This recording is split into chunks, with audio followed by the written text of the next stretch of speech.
नमस्कार। एक बार फिर हाजिर हूँ एक नई कहानी चिड़ी का बाप लेकर। ये कहानी मैंने 4 फरवरी 2009 को लिखी थी।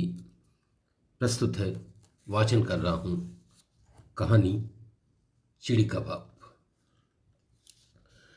दिन अस्त हुआ तो दिवाकर ने दीर्घायु वृद्ध की तरह अनुभवों की गठरी अपने कंधे पर लादी एवं चुपचाप अस्ताचल में उतर गए।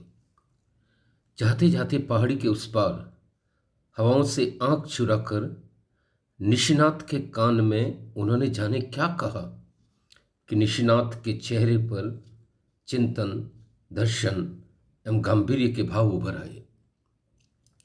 विदा होते होते क्षण भर के लिए दोनों ने एक दूसरे को ऐसे देखा जैसे दो पके बुजुर्ग एक दूसरे को देखते हैं, फिर चुपचाप अपनी अपनी राह पर चल दिए। हवाओं को यह बात कैसे हजम होती। कुंठित हवाओं ने यह बात चप्पे चप्पे घर घर पहुंचा दी कि सांझ ढले सूरज चांद जाने क्या गुफ्तगू करते हैं। समस्त जगत मानो इस रहस्य की थाह पाने को उत्कंठित हो उठा। पके बुजुर्गों के रहस्य भी क्या कभी उजागर हुए हैं? सूरज चांद की वे जाने। सांझ ढले मुझे न जाना क्यों कई बार मां की याद हो आती है। हमारे घर में बने छोटे से देव मंदिर में दीपक प्रज्वलित कर जाने किस इशारे से वह देखती कि हम सभी तुरंत फुरत बैठक से उठकर उसके पीछे प्रार्थना के लिए खड़े हो जाते। मैं, मेरा छोटा भाई गणेश एवं उससे छोटी गोरी सभी एक दूसरे का यूं अनुसरण करते मानो हमें मां को बताने की जल्दी हो कि अधिक आज्ञाकारी कौन है। जाने किसके प्रेरे हुए सभी मां के कृपाकांक्षी होते। पापा हम सबके उठने के बाद भी कुछ देर तक बैठे रहते, मानो हमें बताने का प्रयास कर रहे हों कि घर में मेरा भी वजूद है। मैं कोई तुम्हारी मां के इशारों से बंधा बैल नहीं हूं। लेकिन पापा भी मां के दूसरे इशारे पर उठ जाते। पापा के असफल प्रयास को हम सभी समझ लेते, पर विवश पिता को भला उसकी संतानें क्या कहे। ऐसा नहीं था कि मां हमें प्यार नहीं करती या पापा को आदर नहीं देती, पर उसकी चुप्पी वाचालता पर चढ़कर बोलती। ओह, वह प्रार्थना भी कितनी सुंदर थी। वह शक्ति हमें दो दया निधे, कर्तव्य मार्ग पर डट जाएं। प्रार्थना के पश्चात मां रसोई में चली जाती एवं हम सभी पुनः बैठक में। सबको बतियाने की बीमारी थी, बस एक दूसरे की खोपड़ी चाटते रहते। कई बार तो लंबी लंबी बहसें हो जाती, सभी चटकारे लेते। तब हमारी उम्र ही क्या थी। मैं 15 वर्ष का, गणेश 13 एवं घोरी 11 वर्ष की। पापा हमें कभी नहीं टोकते, उनकी स्वायत्ता हमारे मनोभावों को हवा देती। धनी रोकण धनी, जैसे अफसर मेहरबान होते ही गधे कर्मचारी पहलवान हो जाते हैं, यही मनोदशा हमारी होती। वह दिन मुझे भुलाए नहीं भूलता जब पापा हमसे पूछ रहे थे कि तुम्हें कौन कौन से भजन, गीत एवं चौपाइयाँ आती है। मानस की अनेक चौपाइयाँ मुझे कंठस्थ थी, मैंने धड़ाधड़ बताई। फिर गणेश ने कुछ गीत सुनाए एवं गौरी ने एक दो भजन। तभी माँ रसोई से आई एवं बिफर पड़ी। सिर्फ गीत भजन याद करने से कोई ऊंचा नहीं हो जाता, यह तो सिर्फ रटंत विद्या है। यह काम तो तोता भी कर सकता है। क्या इन भजन चौपाइयों के अर्थ भी जानते हो? और अगर अर्थ नहीं जानते तो इनके प्रति भावगम्यता कैसे बनेगी एवं बिना भावगम्यता इन्हें आचरण में कैसे उतारोगे? तब हमें सांप सूंघ गया था। मां बहुत कम बोलती, लेकिन जब बोलती हमारे दोनों कान खड़े हो जाते। हम बड़बड़ करते तो अक्सर कहती, चिड़ी का बाप बनना सीखो। यह कहकर वह इशारे से मुख पर अंगुली रखती तो हमारी गिग्गी बन जाती। हम सभी माँ के शब्दों का रहस्य जानने को आतुर हो उठते। हमारी बाल बुद्धि इस रहस्य की थाह पाने का प्रयास करती, पर किसी ने चिड़ी का बाप देखा हो तो वो बताए कि वह रहता कहाँ है, करता क्या है। इन चिड़ियों में स्त्री पुरुष का पता लगाना भी तो कठिन है। एक बार घोरी ने सुबह सुबह बाहर आओ कहकर हमारी समस्या का समाधान करने का प्रयास किया। वह देखो, वह जो पेड़ पर अलग से चूजों के साथ बैठा है वह चिड़ी का बाप है, एवं वह जो बच्चों के मुंह में दाना डाल रही है वह चिड़िया हैं। लेकिन थोड़ी देर बाद ही तथाकथित बाप ने भी चूजों के मुंह में दाने डाले तो गोरी की बात असिद्ध हो गई। उस बेचारी ने तो जैसा घर में माहौल देखा वैसा बोल दिया, यानी माँ खाना खिलाती है एवं पापा साथ बैठकर बतियाते हैं, तो चिड़ी भी ऐसा ही करते होंगे। तब हम सभी गौरी पर खूब हंसे। वह भुनभुनाई गौरी यह कहते हुए अंदर आ गई कि अब मैं क्या करूं, चिड़ी का बाप कौन सा लंगोट बांधता है जो उसे पहचानूं। समय पंख लगाकर उड़ गया। दिन वर्ष एवं दशक तक हवा हुए। मम्मी अब 65 की होने को आई एवं पापा 70 के। गणेश 10 वर्ष पूर्व विवाह कर विदेश बस गया। गौरी 8 वर्ष पूर्व शादी कर जीजा के साथ चली गई। वंदना के साथ मेरे विवाह को भी 12 वर्ष हुए। अब तो सबके 2-2 बच्चे भी हैं। हाँ, अब बैठक का आलम जरूर बदल गया है। वहाँ अब पापा, मैं और मेरे बच्चे बैठते हैं। माँ आज भी रसोई में अक्सर नजर आती है, जहाँ वंदना भी उसके साथ होती है। हाँ, काम का बंटवारा अवश्य बदल गया है। पहले माँ रसोई गैस के पास खड़ी नजर आती थी और अब वंदना। माँ वंदना को सब्जी काटने एवं ऐसे ही छोटे मोटे कामों में सहयोग करती है। गठिया के मारे परेशान रहती है, पर रसोई नहीं छोड़ती। मुझे नौकरी करते हुए भी 15 वर्ष होने को आए। बनिया की नौकरी है, खींच कर तनख्वाह देता है। हाँ, काम लेने में प्राण निकाल लेता है। पापा की पेंशन या मेरे वेतन से जैसे तैसे काम चल जाता है।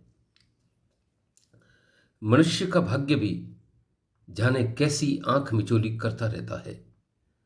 पूर्ण सुखी शायद विधाता को भी नहीं सुहाते। हंसते खेलते इंसानों के पीछे वह भी कोई न कोई दुख बांध देता है। इन्हीं दिनों एक विशेष फाइल को लेकर मेरी सेठ से तनातनी हो गई। फाइल में इनकम टैक्स एवं कुछ ऐसे हिसाब लिखे थे जिनका गोपनीय होना जरूरी था। उनके जगजाहिर होने से व्यापार में भारी हानि हो सकती थी। यह फाइल जाने कहाँ रखने में आ गई। सेठ लगातार कहे जा रहा था, नरेश जी, यह फाइल मैंने 4 रोज पहले आपको दी थी, पर मुझे ऐसा कुछ भी याद नहीं आ रहा था। जब उसने बार बार दबाव डाला तो मैं बिफर पड़ा। आप खामखा लांछन लगा रहे हैं। स्वयं फाइलों को इधर उधर कर देते हैं, मेढक कर्मचारियों के सर रख देते हैं। शायद मैं कुछ जरूरत से ज्यादा ही भूल गया। एक कर्मचारी को सत्य बोलते हुए भी अपनी सीमाओं से खबरदार रहना चाहिए। उस दिन बाबूजी के गिरते स्वास्थ्य को लेकर मैं तनाव में था। जाने क्या अंट शंट भूल गया। अपने कर्मचारी के आंख दिखाते ही सेठ आग बबूला हो गया। फाइल न मिलने से पहले ही परेशान था। मेरे विरोध ने उनकी क्रोधाग्नि में घी का काम किया। भरे आदमी को छेड़ते ही भभकता है। प्राइवेट नौकरी में सेठ कर्मचारी का नाता छुरी खरबूजे का होता है, जिसमें कटना हर हालत में खरबूजे का तय है। नाराज सेठ ने मुझे घर का रास्ता दिखाया। मेरा मुंह लटक गया। काटो तो खून नहीं। मेरे 15 वर्ष की सेवा का उसने कोई लिहाज नहीं किया। घर आकर मैंने सारी भड़ास निकाली। ये बनिए भी किसी के हुए हैं? गरज हो तो मोतियों के तोल गरज हो तो मोतियों के मोल तोलते हैं, एवं गरज मिटते ही कंकरों के। लेकिन भड़ास निकालने से समस्या का समाधान थोड़े हो जाता है। बाबूजी एवं वंदना को मैंने जानबूझकर असली बात नहीं बताई, पर मां ताड़ गई। 2-4 रोज में उखड़ने लगा तो एक रोज बैठक में आकर मेरे समीप बैठ गई। सर पर हाथ फेरते हुए बोली, क्यों दिन भर चिड़चिड़ करता है? कुछ रोज चुप क्यों नहीं बैठ जाता? बचपन से अब तक समझाती आई हूं, चिड़ी का बाप बनना सीखो। अब तो इतना बड़ा हो गया है, बाप बन गया है, अब नहीं समझेगा तो कब समझेगा? बस 10 दिन चुप्पी पकड़ ले, किसी की बुराई मत कर, सब ठीक हो जाएगा। इतना कहकर वो पुनः रसोई में चली गई। चिड़ी के बाप का अर्थ मैं फिर भी नहीं समझ पाया, लेकिन इस बार मैं गंभीर हुआ। मां की राय में मुझे दम नजर आया। मैंने 10 रोज चुप्पी साधने का निर्णय लिया। 1-2 रोज तो परेशानी हुई, लेकिन तीसरे रोज मुझे लगा जैसे मैं स्वयं से कहीं गहरे मूक वार्ता कर रहा हूं। मैंने मेरे भीतर एक नया सूर्योदय होते हुए महसूस किया। एक ऐसा सूर्योदय जो सुबह के सूर्योदय की तरह पवित्र एवं निर्मल तो था ही, आशा एवं उमंग से भी सरोवर था। मैंने अचानक स्वयं के भीतर शांति एवं समाधान का अजस्र स्रोत ढूंढ लिया। आज रविवार सुबह आराम कुर्सी पर बैठा अखबार पढ़ रहा था। सवेरे की गुनगुनी धूप आंगन में पसरने लगी थी। अखबार पढ़कर समेट ही रहा था कि सामने एक दृश्य देखकर आश्चर्यचकित रह गया।